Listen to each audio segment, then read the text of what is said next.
Hello everyone. उम्मीद है कि आप सब ठीक होंगे और अपनी तैयारियों में मसरूफ़ होंगे।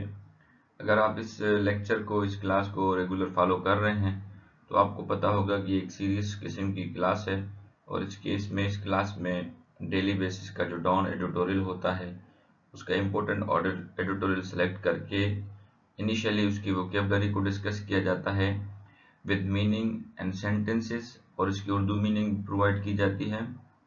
And then in the later chapter हम इसको कंप्रीहेंड करते हैं, उसकी रीड आउट करते हैं और उसको अंडरस्टैंड करते हैं। तो आइए आज की क्लास स्टार्ट करते हैं। पहला जो हमारे पास वर्ड है वो है down side. Down side down side कहते हैं कि डिसएडवांटेज और less positive aspect of something. कोई ऐसी चीज जिसका कोई नुकसान हो या उसका ऐसा एस्पेक्ट, पहलू जो कि पॉजिटिव नहीं हो, कम पॉजिटिव हो, उसको कहते हैं डाउन साइड। उर्दू में इसके माना है नुकसान। The down side of all his success is that I do not gate spend time with my family. कि मेरी जो कामयाबी है जितनी भी, उसका नुकसान ये है, उसका डिसएडवांटेज ये है कि मुझे अपने फैमिली के साथ वक्त गुजारने के लिए टाइम नहीं मिलता। जुमले से मुझे लगता है कि आप लोगों को कॉन्सेप्चुअल क्लैरिटी हो गई होगी कि डाउन साइड का जो नाउन है वो किस तरह यूज होता है। कि उसकी जो सक्सेस का नुकसान ये है कि उसको या मुझे अपनी फैमिली के साथ वक्त गुजारने का टाइम नहीं मिलता।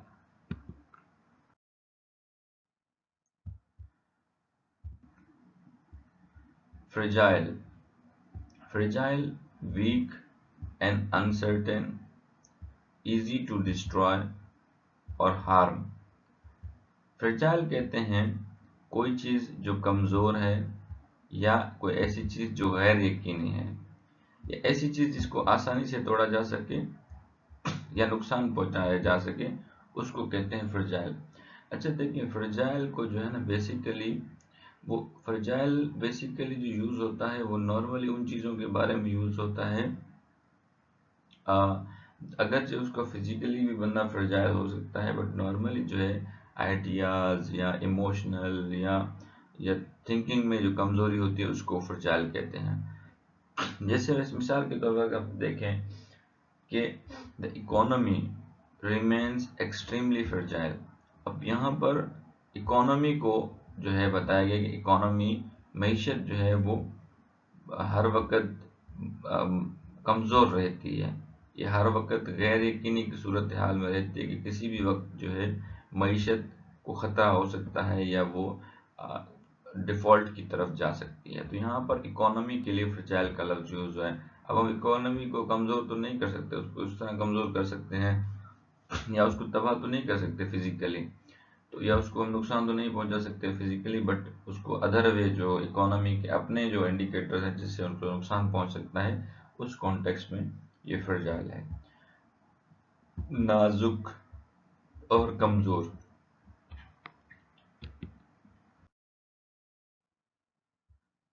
Recession recession excuse me, a difficult time for the economy of a country where there is a less trade and less industrial activity than usual and more people are unemployed। Recession एक ऐसे मुश्किल वक्त को कहते हैं जो किसी मुल्क की मईशत में आता है जहां पर कारोबार बहुत कम हो जाता है और इंडिविजुअल एक्टिविटी जो है, इंडस्ट्रियल जो एक्टिविटी है, सनती जो काम है वो भी कम हो जाता है जो कि नॉर्मल रूटीन से चल रहा होता है, और बहुत सारे जो लोग हैं वो बेरोजगार हो जाते हैं, तो उसको कहते हैं recession. The country is sliding into the depths of a recession. मुल्क इक्तसादी मंदी या कसाद बाजारी की तरफ बढ़ रहा है। इसका उर्दू में जो माना है वो इक्तसादी मंदी और कसाद बाजारी। कसाद बाजारी का मतलब है, कसाद कहते हैं किसी चीज़ का रुक जाना, और बाजार कहते हैं यानी बाजार, मार्केट, इस स्थिति में इसके मार्केट का रुक जाना, कारोबार का रुक जाना, उसको कहते हैं रिसेशन। जैसे कोविड-19 आया था, आप लोगों ने देखा कि जो एक इंडस्ट्री थी होटलिंग की या टूरिज्म की इंडस्ट्री जिसमें होटल्स इन्वॉल्व थे, तो वो उस इंडस्ट्री में रिसेशन आया था, लोगों के होटल्स बंद हो गए थे। तो जिन्होंने उस अपने होटल्स को जो है वो ऑनलाइन कर दिया तो वो चलते रहे, और जिन्होंने अपने वो फिजिकल उसी स्ट्रक्चर में रखा तो वो उस रिसेशन का शिकार हो गए, और उन पर इतना मुश्किल वक्त आया कि उन्होंने लोगों ने अपना कारोबार वगैरह बंद कर दिया।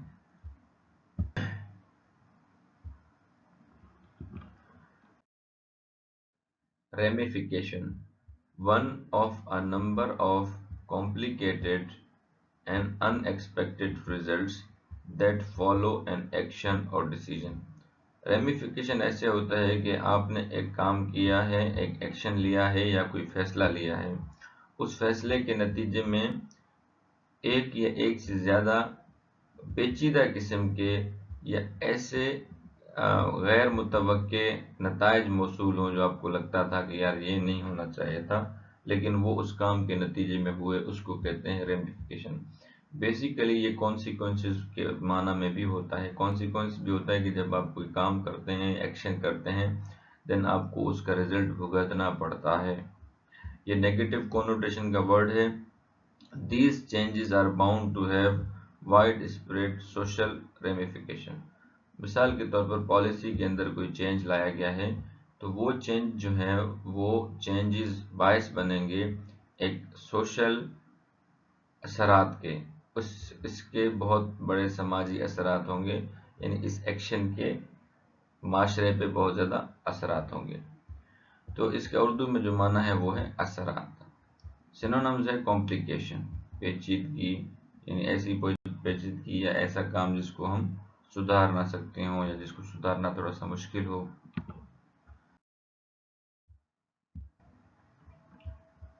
Ridden, ridden usually in compound full of a particular unpleasant thing.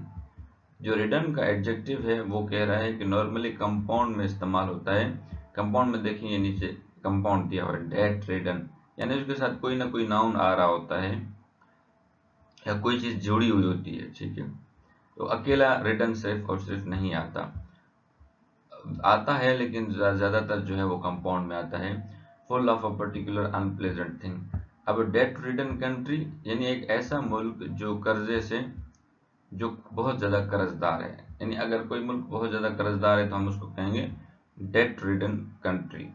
तो ऐसी चीज, अब डेट रिडन क्या है, कर्जा क्या है, एक ऐसी चीज है जो कि अनप्लेजेंट है, गैर पसंदीदा है, और वो जो है लेकिन वो मुल्क जो है पूरा उससे भरा हुआ है, यानी मुल्क पे इतना कर्जा चढ़ा हुआ है कि वो बिल्कुल कंगाल हो गया है।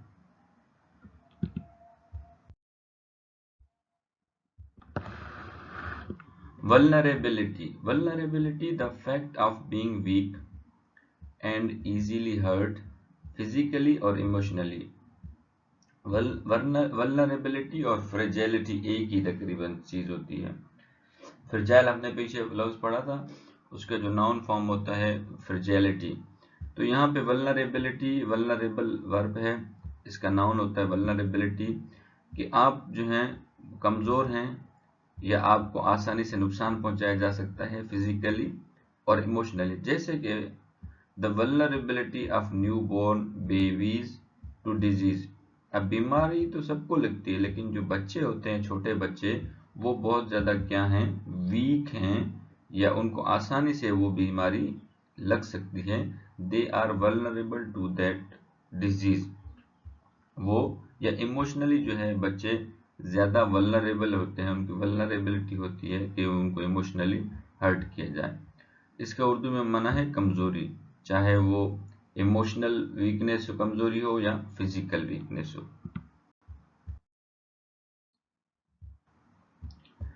Punitive, very severe and that people find difficult to pay। Punitive एक ऐसी चीज होती है जो कि बहुत ज्यादा सख्त होती है, यानी कोई अगर आपको जुर्माना किया गया और वो जुर्माना बहुत बड़ा था तो हम उसको कहेंगे ये प्यूनिटिव है। या आपको आप पे कोई कर्ज आप पे इतना चढ़ गया है जो कि बहुत ज़्यादा, तो हम उसको कहेंगे प्यूनेटिव। नॉर्मली ये जो है कानून की जो लॉ की टर्मिनोलॉजीज हैं उस पे यूज़ होता है। आपने ताज़ीरी वर्ड सुना होगा।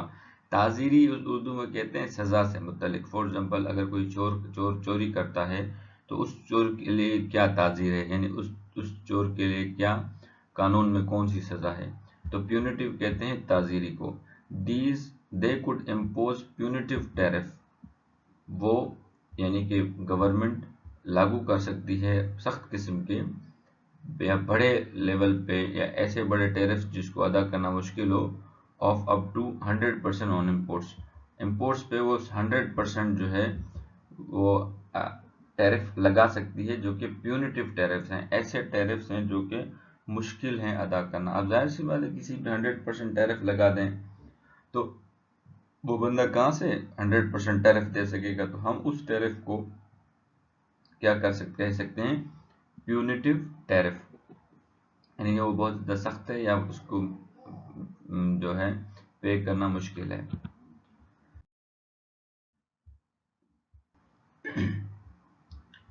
Durable, durable likely to last for a long time without breaking और getting weaker.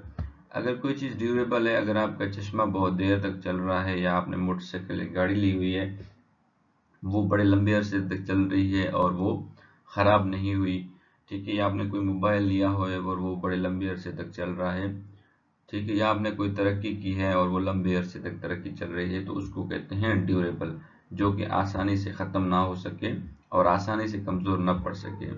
Negotiations for durable piece, एक ऐसा अमन जो कि पायदार हो, देर तक चलता रहे, जो कि आसानी से टूट ना सके, उसके लिए बातचीत चल रही है। उर्दू में इसका माना है पायदार, देर तक बाकी रहने वाला। मैक्रो, मैक्रो ये कंबाइनिंग फॉर्म है।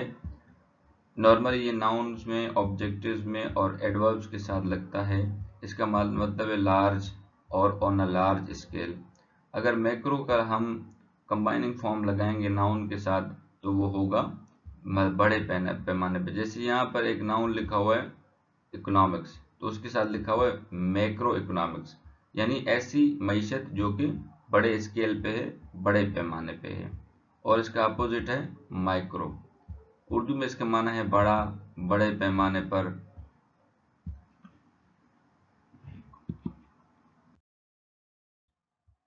Disbursement, disbursement the process of paying money to somebody from a large amount that has been collected for a purpose or the amount of money paid। Disbursement दो तरह के माना में होते हैं।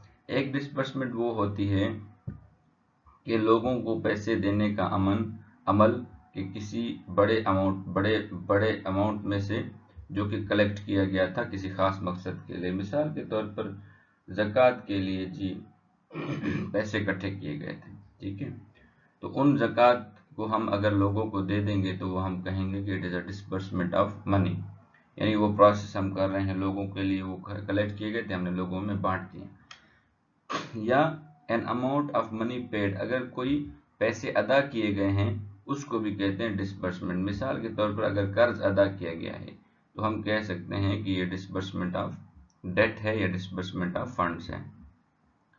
There have been delays in the disbursement of funds, funds की अदायगी में डिले हुए थे या बहुत ज़्यादा देर हुई थी, यानी फंड्स अदा करने में काफ़ी देर हो गई थी। उर्दू में इसका माना है अदायगी। मिसाल के तौर पर IMF अगर पाकिस्तान को कर्ज दे रहा है, मिसाल वो कह रहा है कि हम आपको अप्रैल में दे देंगे, तो उसने अगर वो अप्रैल में नहीं दिया, अप्रैल मई जून जुलाई, तो हम कहेंगे कि इस IMF ने फंड डिस्बर्समेंट में देर कर दी है या उसमें डिले किया है disbursement.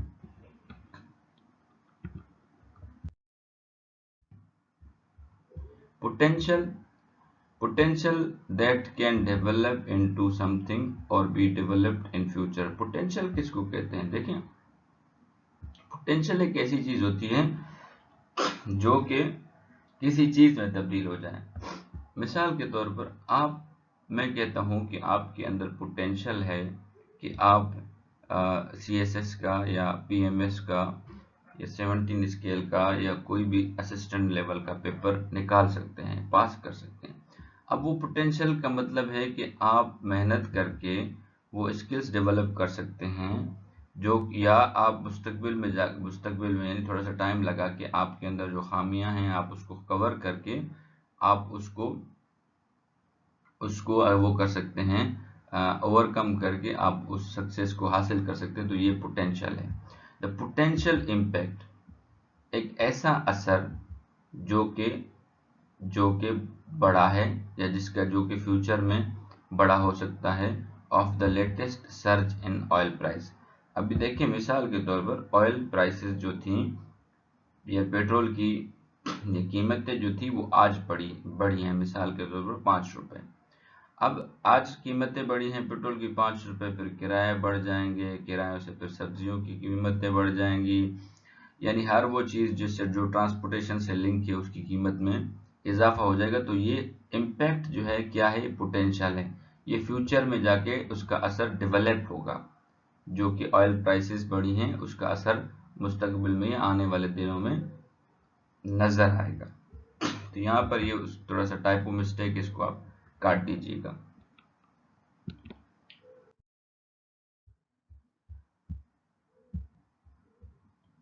Spill over to start in one area and then affect other areas. Spill over का जो वर्ड है, फ्रेजल वर्ड, बड़ा ही इंटरेस्टिंग है। स्पिल ओवर का मतलब है फैल जाना। जैसे दूध अगर आपने गिरा दिया या मैंने गिरा दिया सॉरी, तो क्या हो गया, वो शुरू में तो थोड़ा सा गिरा, फिर वो पूरे एरिया पे फैल गया, उसको कहते हैं स्पिल ओवर। कोई चीज शुरू में एक जगह से स्टार्ट हो जाए, ठीक है, यहाँ आपने तैयारी शुरू की, वैसे तो इसके लिए यूज नहीं होता, लेकिन मैं आपको एक हाइपोथेटिकल मिसाल देके समझा। आपने तैयारी शुरू की थोड़ी सी, फिर आपने तैयारी शुरू ही कर दी यहाँ तक कि आपने कामयाबी हासिल कर ली। तो unrest has spread over into areas outside the city. पहले अनरेस्ट जो था, अनरेस्ट कहते हैं किसी भी किस्म की हड़ताल या किसी भी किस्म की जो है प्रोटेस्ट या कोई भी ऐसी चीज जिससे बदअमनी फैले। शुरू में जो है ना वो बदअमनी क्या थी, शहर तक मौजूद थी, लेकिन फिर वो आहिस्ता आहिस्ता शहर से बाहर भी फैलने लगी और देहातों की तरफ या दूसरे शहरों की तरफ बढ़ने लगी। तो स्प्लिट ओवर का मतलब है या स्पिल ओवर का मतलब है असरअंदाज होना और दूर तक फैल जाना किसी चीज का। Landscape the characteristic features of an area और एक्टिविटी। नॉर्मली मैं भी लैंडस्केप को थोड़ा सा कम समझता था, इसकी माना नहीं देखता था, लेकिन जब मैंने लैंडस्केप देखा तो इसका मतलब है कि किसी चीज के किसी एरिया के खूबसूरत फीचर्स या किसी काम के जो खूबसूरत फीचर्स हैं उसको कहते हैं लैंडस्केप। मिसाल के तौर पर अगर मैं मरी जा रहा हूँ घूमने के लिए, तो मरी का जो लैंडस्केप है वो सीनरी का जो लैंडस्केप वो खूबसूरत है, मतलब वो पहाड़ हैं ऊपर, फिर नीचे, फिर नदियां हैं, तो इसको लैंडस्केप कहते हैं। तो अगर कोई एक्टिविटी है उसका भी लैंडस्केप होता है। We can expect changes in political landscape. हम जो सियासी अमल है उस के जो कैरेक्टरिस्टिक्स हैं, जो फीचर हैं, उसमें तब्दीली की उम्मीद कर सकते हैं। मिसाल के तौर पर पहले पॉलिटिक्स जो थी वो बेस्ड थी नारों पे, अभी पॉलिटिक्स जो है वो रियल काम और इम्प्लीमेंटेशन पे आ गई है। तो हम ये कह सकते हैं कि ये पॉलिटिकल लैंडस्केप में चेंज है।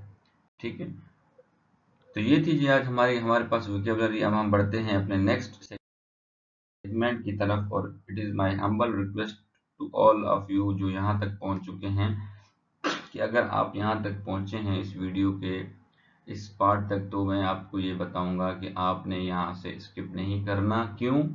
क्योंकि वोकैबुलरी इज इम्पोर्टेंट, बट ये नॉर्मली हमें लगता है, मुझे भी इसी तरह लगता था कि भाई मैं वोकैबुलरी का पोर्शन देखूंगा तो बस मुझे वोकैब आ जाएगी, लेकिन असल में अभी जो हमने वोकैब पढ़ी है इसको अभी हम इस रीडिंग में भी पढ़ेंगे, और रीडिंग जो है वो बोरिंग पार्ट होता है स्टडी का। प्रिपरेशन का, उसमें आपका जो माइंड है वो थोड़ा सा ज़्यादा काम करता है। तो आपने इस लेक्चर को पूरा करना है ताकि आप लोगों की जो स्किल है वो बेहतर हो सके। तो हमारा जो आज का आर्टिकल है उसका टाइटल है ADBS advice, Asian development banks advice. तो देखते हैं कि इसमें राइटर क्या कहता है।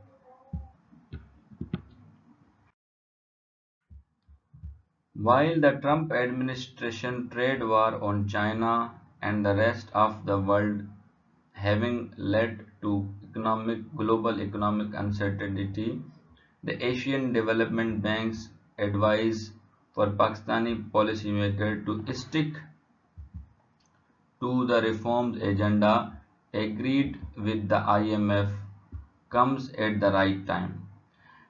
कह रहा है कि जब दुनिया में ट्रम्प एडमिनिस्ट्रेशन ने चाइना के साथ जो ट्रेड वार है वो शुरू कर दी है, जिसकी वजह से दुनिया ग्लोबल जो इकोनॉमी है उसमें गैर यकीनी की सूरत हाल है।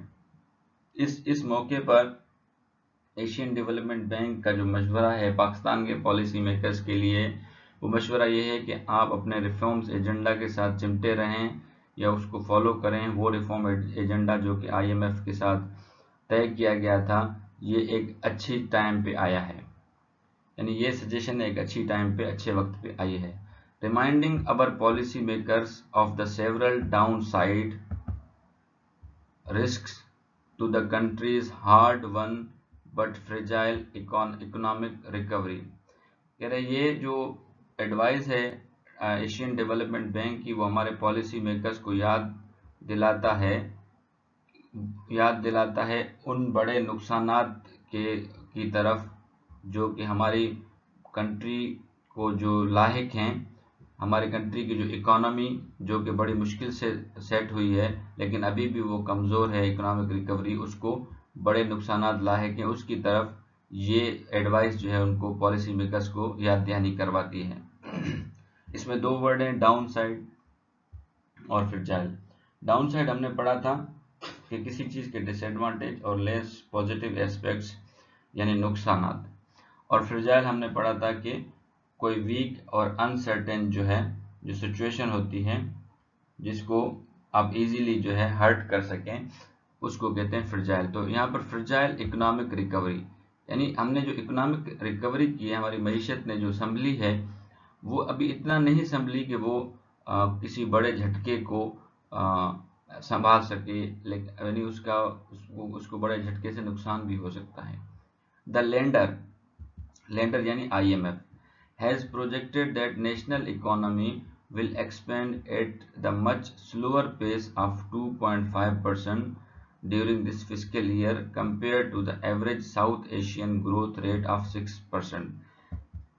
अब जो लेंडर है यानी कि जो IMF है, उसने ये बताया कि पाकिस्तान की जो इकोनॉमी अगरचे उसने काफ़ी तरक्की की है, लेकिन फिर भी उसकी जो ग्रोथ रेट है वो 2.5% होगी इस साल।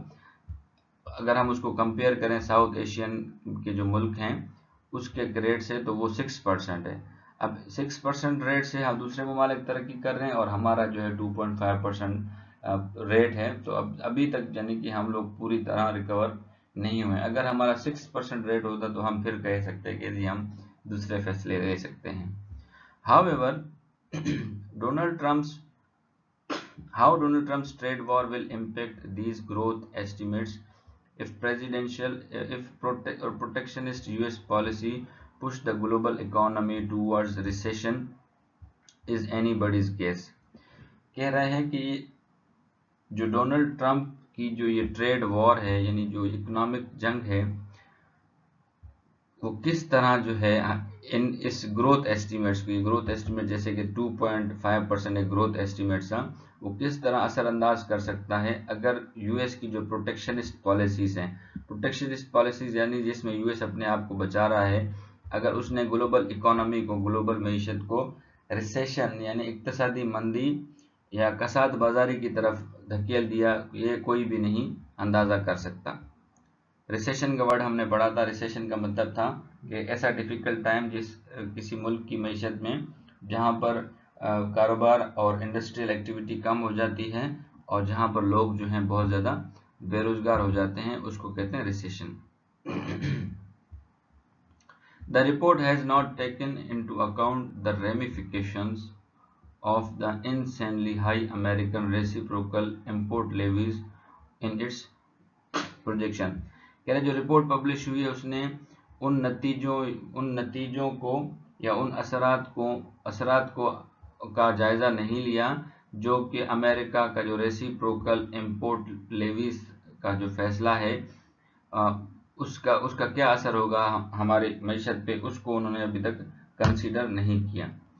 रेसिप्रोकल इंपोर्ट लेवीज अगर आपको नहीं पता तो मैं बता देता हूं कि ट्रंप ने ये कहा कि भाई अगर हम आपके मुल्क से कोई चीज़ ले रहे हैं, ठीक है, या आप हमारे मुल्क से आप हमारे मुल्क से कोई चीज़ ले रहे हैं तो आप हम पे जो है ना टैरिफ लगा रहे हैं कि भाई इतना % टैक्स होगा ना, तो कहे आप जितना हम पे टैक्स लगाएंगे हम भी उतना आप पे लगा देंगे। तो ये अमेरिका ने एक प्रोटेक्शनिस्ट पॉलिसी अपनाई कि आप जितना हम पे टैक्स लगाएंगे हम बदले में उतना ही आप पे टैक्स लगा देंगे। But both the IMF and State Bank have highlighted lately the uncertain global environment as a risk to the country's struggle to overcome its economic crisis। लेकिन जो IMF और स्टेट बैंक है उसने ये हाईलाइट किया बाद में कि जो अनसर्टेन ग्लोबल एनवायरनमेंट है, यानी ये जो गैर यकीनी की सूरत हाल है दुनिया में, as a risk to the country's struggle to overcome its economic crisis, ये हमारा जो मुल्क है जो कि कोशिश कर रहा है कि अपने इकोनॉमिक क्राइसिस या इकोनॉमिक जो इश्यूज हैं उनको ख़त्म करें, उसके लिए एक ख़तरा साबित हो सकता है। ये IMF और वर्ल्ड बैंक स्टेट बैंक ने प्रोजेक्ट किया है। The debt-ridden Pakistan faces several vulnerabilities despite its improved external position, and quicker than anticipated drop in inflation shows that country must stay on the path of structural reforms, even more so after the punitive baseline and higher tariff slammed by the US on the most of the world। हमने ridden पढ़ा था, date ridden का मतलब था कि ऐसी चीज जो कि किसी नाखुशगवार चीज से भरी हुई हो, तो हमने पढ़ा था डेट रिडन, यानी कि ऐसा मुल्क जो कि कर्जे से भरा हुआ है, यानी यहाँ पे कह रहे हैं डेट रिडन पाकिस्तान, यानी पाकिस्तान पे बहुत ज्यादा कर्जा है, वो फेस कर रहा है बहुत ज्यादा वल्नरेबिलिटीज को। वल्नरेबिलिटीज हमने पढ़ा था कि being weak and easily hurt physically और इमोशनली, किसी को आसानी से नुकसान पहुंचाया जा सके।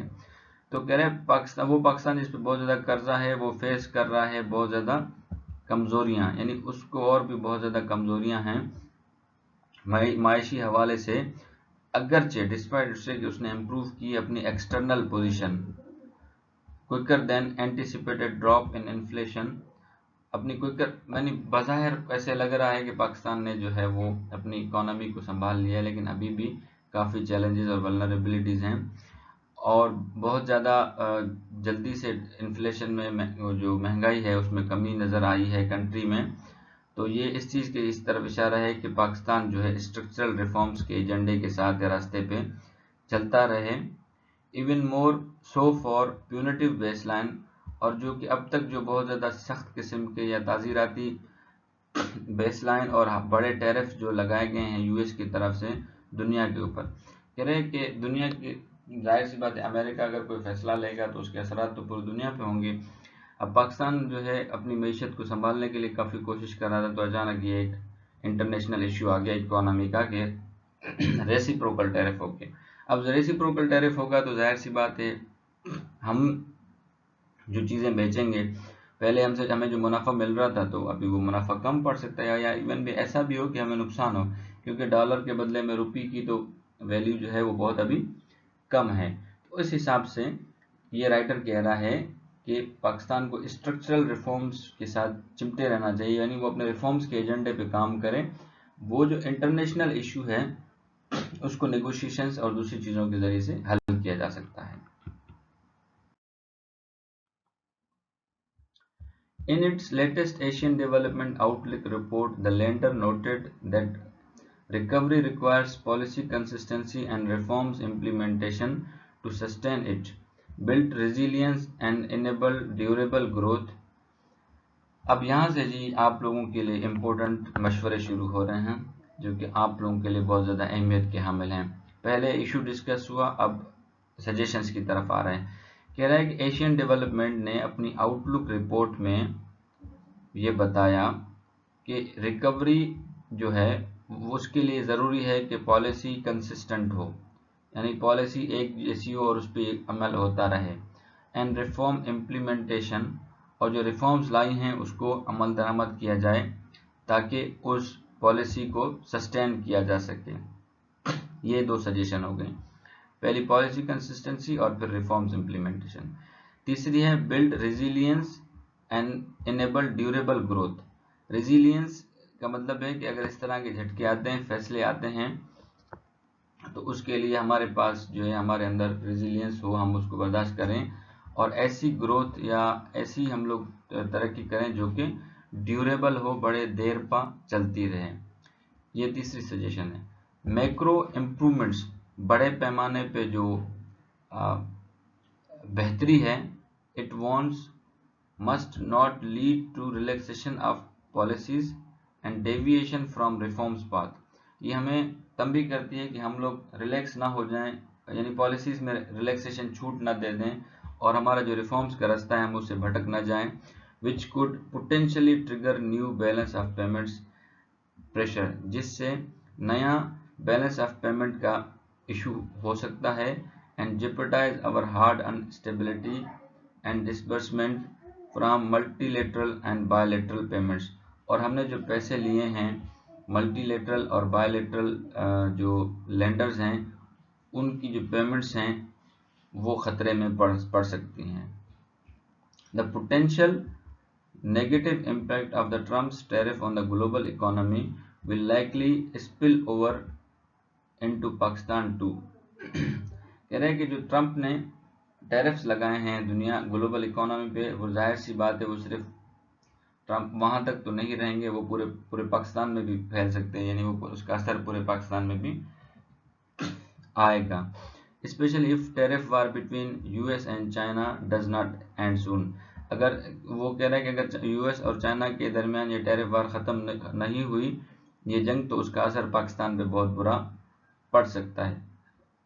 द इमर्जिंग ग्लोबल लैंडस्केप, ये दुनिया की जो तब्दील होते हुए फीचर्स हैं या कैरेक्टरिस्टिक्स हैं, ये डिमांड करता है, दावा करता है कि Pakistan navigate this challenge carefully, कि पाकिस्तान इस चैलेंज से बड़े एहतियात से निकल जाए, because of its reliance on both US and China, क्योंकि पाकिस्तान चाइना पे भी इन्हिसार करता है और यूएस पे भी इन्हिसार करता है।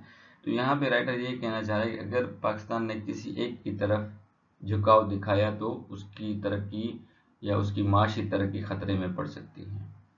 While major economic challenges facing the country amid rising militancy, और जबकि कह रहा है कि बड़े बड़े मईशत के जो चैलेंजेस हैं पाकिस्तान फेस कर रहा है, जबकि इसके साथ साथ मिलिटेंसी जो है, तशद्दुद, इंतहा पसंदी है, it is crucial for politicians. जब सियासतदानों के लिए बहुत ज़रूरी है कि वो एक ऐसा फार्मूला बनाएं to resolve their selfish disputes and join forces to deal with the emerging situation, कि वो अपने जो ज़ाती मफादात हैं उसको छोड़ दें और जो बड़े बड़े इश्यूज़ हैं जैसे कि ये इंटरनेशनल ट्रेड वॉर है उसके लिए मिल के हल उसका निकालें। The ongoing